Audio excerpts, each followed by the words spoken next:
શું બનાવી મમ્મી? ના વાવા પડ્યું ના ફાટી જાય એવી રીતે એકદમ અલગ જ રીતે આલુ પરોઠા બનાવ્યા.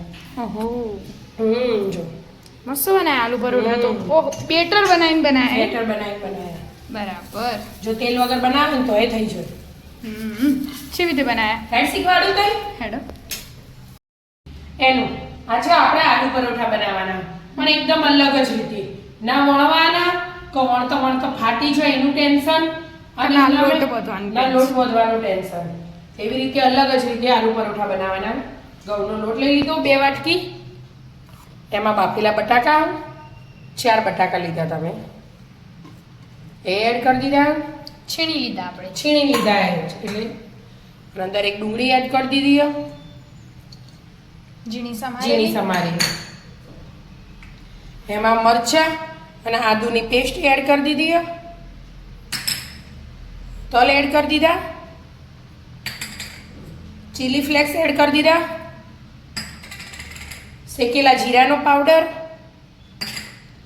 અને ગરમ મસાલો. એમાં થોડી હળદર, પછી મરચું અને ધાણા જીરું. હવે મીઠું એડ કરીશું આપણે સ્વાદ પ્રમાણે. અને લીલા ધાણા એડ કરી દેવાના.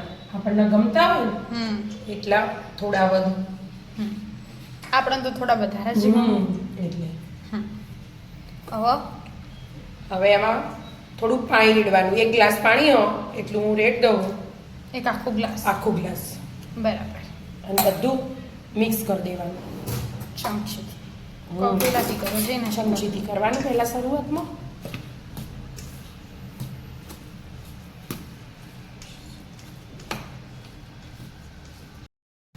મસ્ત થઈ ગયું બેટર. ના ઢીલું ના પતલું એવું મસ્ત બનાવી દેવાનું. આવું 2 ગ્લાસ જેવું જ્યું હશે પાણી જેવું. એટલે જો આપણે લોટનું માપ કરીએ ને તો 1 વાટકી લોટ લેવાનો, 2 વાટકી બટાકા, 1 વાટકી કાંદો અને બીજા બધા મસાલા. અને બીજા બધા આપણે જેવું ખાવા હોય એવા મસાલા બધા એડ કરી દેવાના. ચાટ મસાલો મેં પાછળથી એડ કરેલો રહી ગયો તો એટલે. અને તવી મૂકી દીધી ગરમ થવા. આપણે ઢોસાનો જ તવો લઈ લીધો એટલે એમાં ફાવ હોય. પતલા જાડા આપણે જેવા ખાવા હોય એવા જો આવી રીતે થોડુંક છોટો, પછી આવી રીતે આમ લઈએ, પછી આમ બનાવી દેવાનું.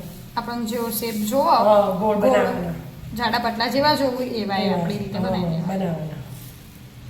આ ફટાફટ બની જાય, વાર ના લાગે. બનવાની ઝંઝટ નહીં. આમ તો વણીએ તો ફાટી જાય, માવો બાલને નીકળી જાય ને બાવો બહાર નીકળો. અને લેડીઝ મેન શું હોય, કિચન બગડે. હા એ પેલું લોટ થાય કિચન થાય એટલા માટે આવી રીતે ગરમ થાય એટલે શરૂઆતમાં તેલ એડ નહીં કરવાનું, પછી પાછળથી થોડુંક એડ કરવાનું. જરાક જ ઘીમાં બનાવો, તેલમાં બનાવો, જેમાં બનાવો એવા બનવું. બટરમાં બનાવો. બટરમાં એક પાઉં ચડે એટલે આપણે ફેવરીશું. એક બાજુ ચડી રહ્યું લાગો મમ્મી. આપણે જોઈએ ને